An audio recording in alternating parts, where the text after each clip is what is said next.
Welcome to A1 TV Telugu news. నేను భువన. Details చూద్దాం. ఎన్టీఆర్ జిల్లా తిరువూరులో ఎమ్మెల్యే కొలికపూడి శ్రీనివాసరావు వైఎస్ జగన్ వ్యాఖ్యలపై స్పందించారు.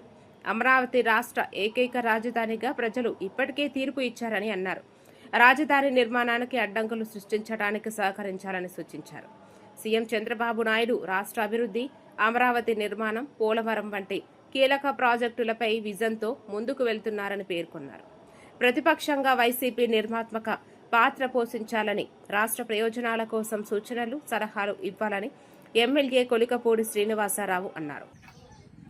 మావిగనంటే మాకు విజయానికి అనుకూలంగా ఉంది.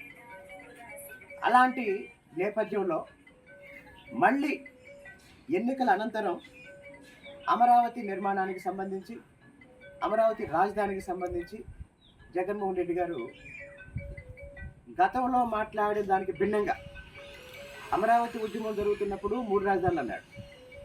ఇప్పుడు మళ్ళీ అమరావతి నిర్మాణం జరుగుతుంటే 3 నగరాలు అంటున్నాడు. మచిలీపట్నం, విజయవాడ, గుంటూరు అంటున్నాడు. సరే,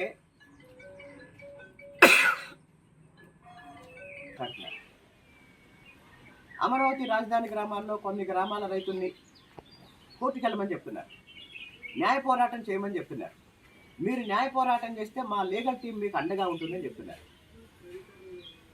మరి ఆ రోజు రాజశేఖర రెడ్డి గారు రైతులు కోర్టుకెళ్తే భూమి యజమాని కాబట్టి మురళీమోహన్ గారు కూడా ఆ రోజు రైతు కింద లెక్క. మరి ఆ రోజు రాజశేఖర రెడ్డి గారు ఎందుకు రైతులు న్యాయస్థానానికి వెళ్తుంటే మీరు వెళ్ళకూడదని చెప్పారు? రైతులకు వ్యతిరేకంగా ఆ రోజు న్యాయస్థానాల్లో ప్రభుత్వం తరపున పోరాడారు. అంటే ఒక ముఖ్యమంత్రిగా ఆ రోజు రాజశేఖర రెడ్డి గారు అభివృద్ధిలో భాగంగా భూములు తీసుకుంటున్నారని చెప్పారు.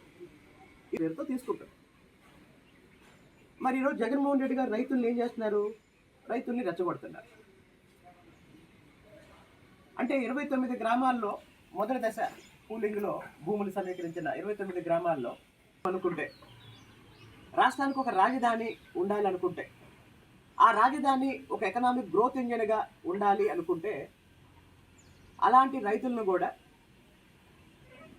ఒప్పించి ప్రభుత్వానికి సహకరించమని చెప్పాలి.